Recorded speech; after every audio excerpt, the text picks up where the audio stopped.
Morning, Scott. Hello, Dan. You're looking very casual.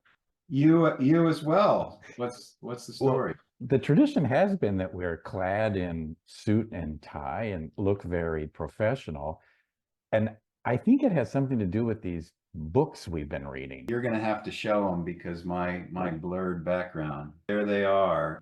And I say books, and we read both of them obviously, but I think what most of what we'll talk about is the Antifragile book.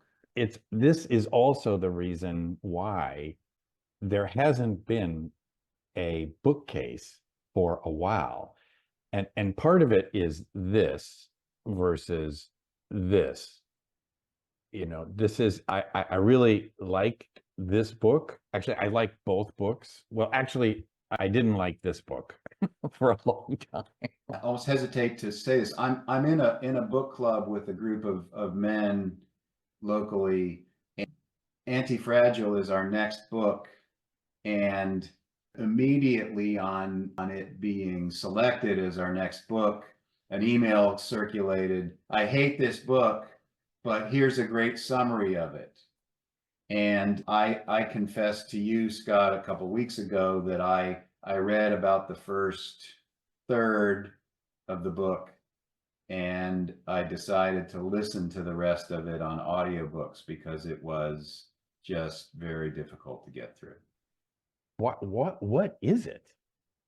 Well, I think we agreed that he's kind of tangential. He brings in some obscure characters that aren't necessarily relatable. I mean, I don't know about you, but I'm about as far away from the investment field, options, banking, finance as it gets. Even though I guess I love money as much as anybody else, and I love to think about it, it's just so far away from my day-to-day life that maybe I couldn't relate to some of that because, of course, the author is Nassim Taleb, who is a former hedge fund manager and options trader who is now, I guess he doesn't like the term, but he's a philosopher, and I think he's a professor of philosophy at NYU, I think it is. Informed by his trading background and his management of hedge funds, etc. I agree. For me, the first at least third of this is laden with financial investment terms that really were alien, were foreign to me. So it did take me as well time to get through it. It was a slog, and yet we kept reading it. Felt as though he was building and getting to somewhere that at its core, true to me. Yeah, I guess I would say it starts from his first thought, which is that if you ask somebody what is the opposite of fragile,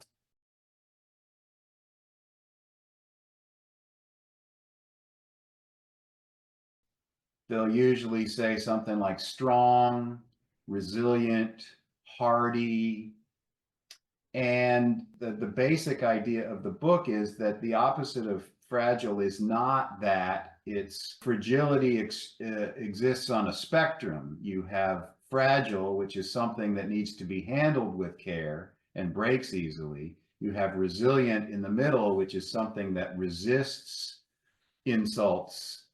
And then at the opposite end is you have actually something that improves with insults, which is, I think, maybe one of the reasons why this book is so popular. Is kind of a mind-blowing concept. And he has numerous examples of how we mistake building resilience when actually what we're doing is fragilizing, making things more fragile.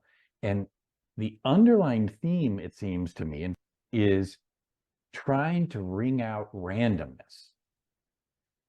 And humans don't like randomness.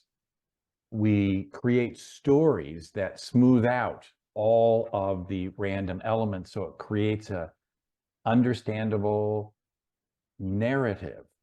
Not only do we try to smooth out randomness, we create systems, and by actually trying to smooth out, eliminate randomness, we create these events called black swans, these catastrophic, cataclysmic changes that are as a result of trying to control systems which are better left alone.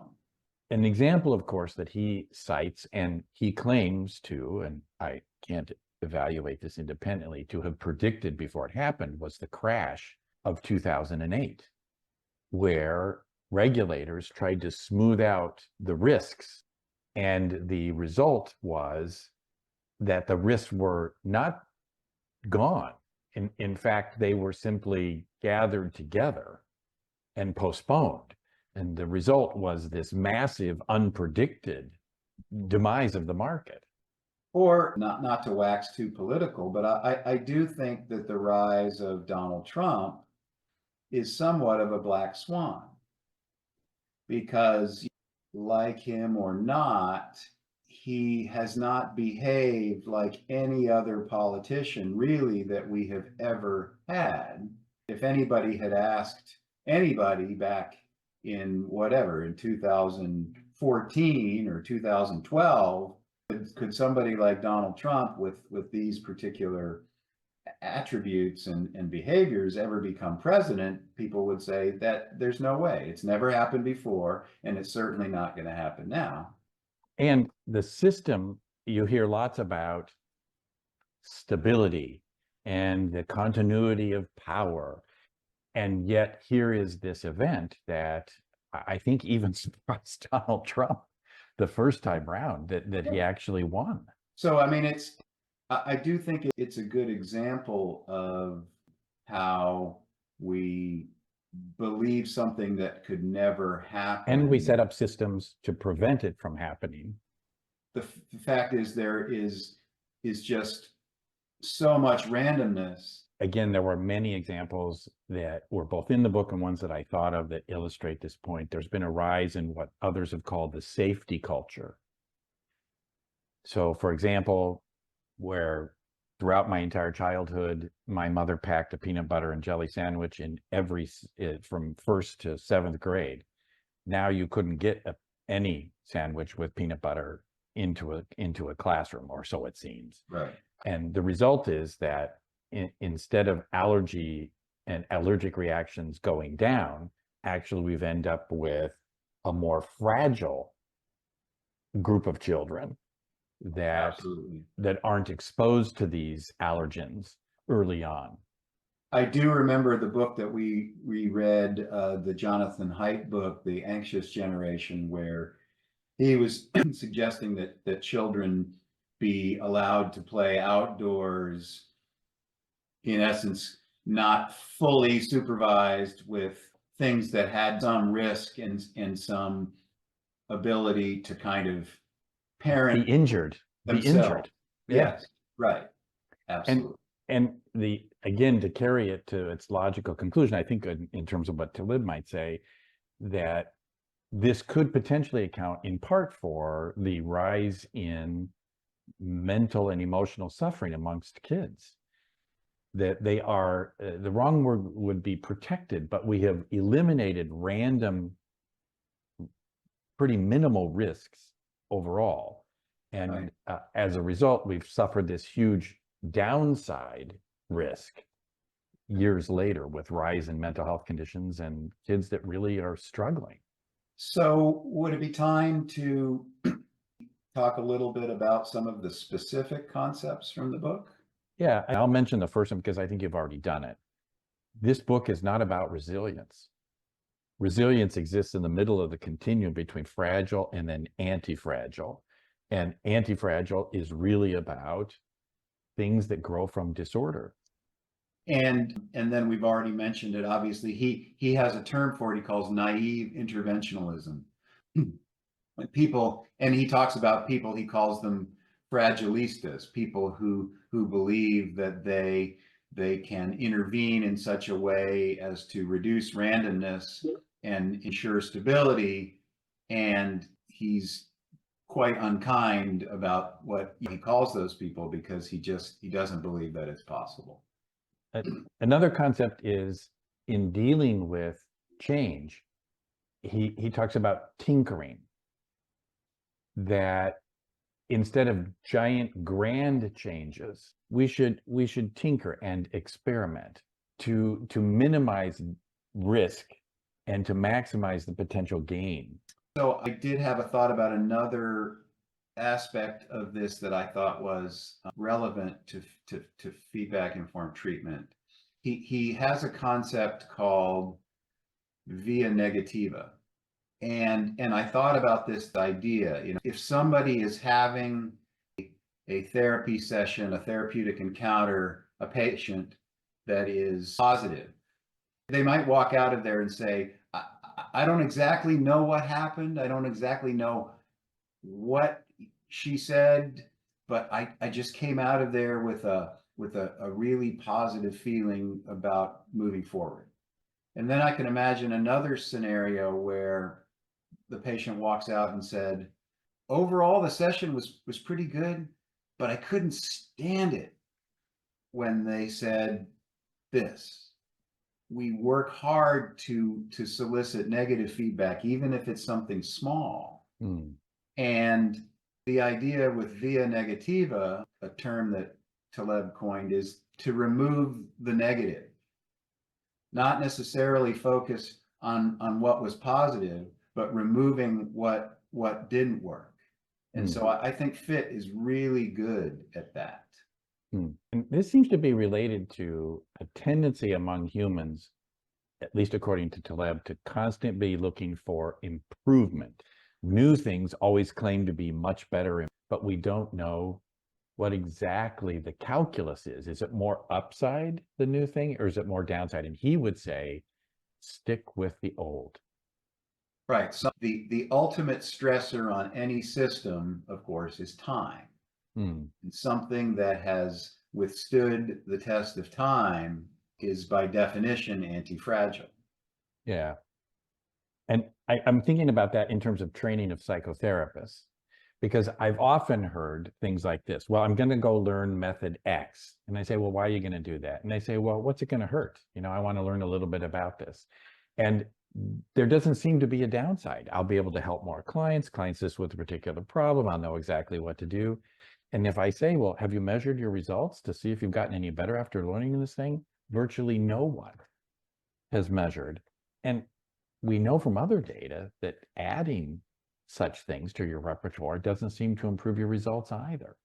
At the same time, he makes this point that we're so enamored of things that are new. But what if all of a sudden we discovered that EMDR caused eye problems? I don't know. I mean, that's a crazy idea. Yeah. But we're so enamored of the new that we don't recognize that things do have downsides. Yeah. Well, you remember that there was a movie with Steve Martin, I think it was called The Fool. And he developed a new product, which was something that held the glasses up in front of your eyes rather than sliding down your nose. Everybody loved it pretty soon. Everybody was walking around with this little bridge that hooked to your nose. And then, unfortunately, people's eyes crossed because they were looking at the thing that held up their glasses. It's a perfect example of the unseen downside. Unintended risk. Consequences. Yeah. I'm thinking, because there were many other things, the via negativa, a concept he calls barbelling, to avoid, or to apply rather, what he's saying. But much of this he talks at a very abstract level, that when it comes down to actual application, I've gotten it wrong. And I'll give an example to people who are listening. When we started today, I asked you, having read this book, and asked you if Taleb was in support of the recent COVID vaccines. And the argument I made was, it seems to violate using a vaccine that was developed within a very short period of time, using a technology that had never been used on that scale, and having no skin in the game, meaning that the companies could develop it, but what was the downside risk to them? Nothing. All of that was passed on to the consumer if there was a downside risk. In the meantime, the pharmaceutical companies made millions. And I asked you, well, was he in support of the vaccines? And you said He was. he Yes, absolutely. was. What I was going to say earlier, and it occurred to me now, that there are some contradictions in his discourse. And I believe he fancies himself as kind of above it all. He's critical of academia, Oh, which yeah. is why we're wearing T-shirts and not coats, suits, and ties today. And he's critical of theoreticians, people who come up with theories, and he's critical of people who cherry pick their data to fit their theories. And yet I believe that he's doing just that same thing as far as being an advocate of vaccines. Nothing wrong with being an advocate of vaccines. Okay. And And, so I conclude that he's human, just like the rest of us. and I'm not sure he's human, but what I will say this is that I thought, at a minimum, because I bet he thinks he can explain that according to his theory. You might call it cherry picking, but I think, here's what I think as somebody trying to apply his ideas, he didn't explain them clearly enough to me that I could apply his ideas with any rigor and come to the same conclusions that he does. And that is the big problem. So Right. to me, it remains at this very abstract level that you can kind of nod in agreement with, oh, that's right, anti-fragile, that's right. But then you and I can't figure out what stocks to pick or not pick, or whether to take the vaccine or not. Right. And why I should trust him, since he can't seem to explain it in a way, given, honestly, Dan, how carefully we did read this and talked about it numerous times, that you and I would come to the same conclusions as he did. Right. Ultimately for me, I am glad to have read the book because if anything, it's thought provoking. Hmm. And I feel like I'm affected by it more than many of the other books that we've read together. And I agree. It has affected me in the same way. And maybe I can give just one or two examples here. The first way is that before I open my Facebook, I'm thinking upside versus downside.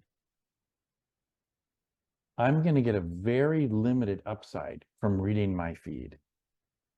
But there is a potentially huge downside, which often is me ruminating about what somebody has said or some piece of news that I really don't have any effect on and couldn't have an effect on anyway.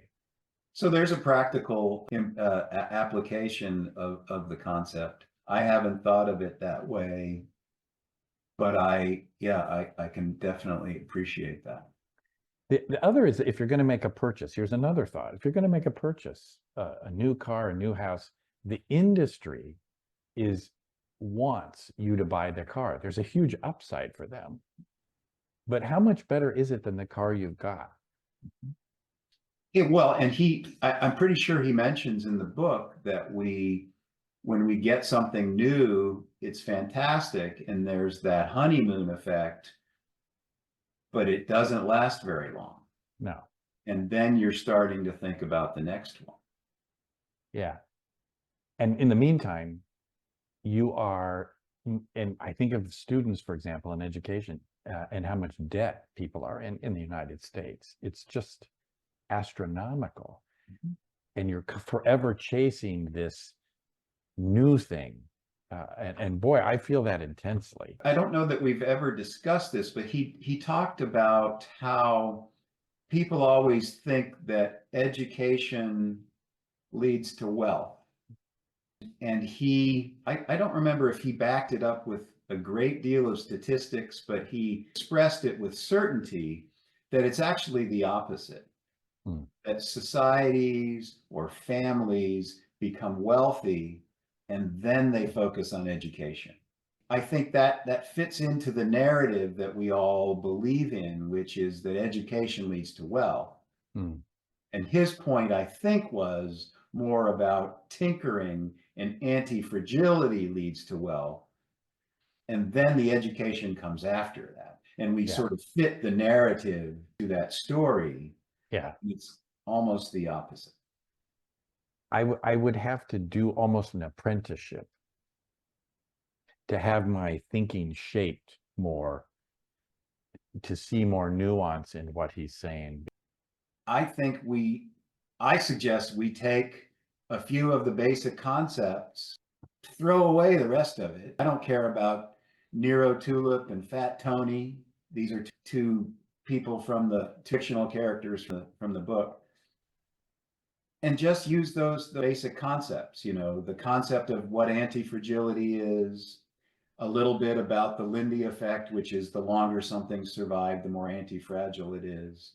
Naive interventionalism, be careful about intervening in systems. Subtracting rather than adding. Yes, via negative subtracting. I think you use those basic concepts. Yeah. And you move on. It's great. So I suggest we move on then, Dan, to the next books. Great talking with you. Great talking with you, Scott. And I'm glad to be done with this damn book. I know. I can breathe a huge sigh of relief. Put it on my shelf and never look at it again.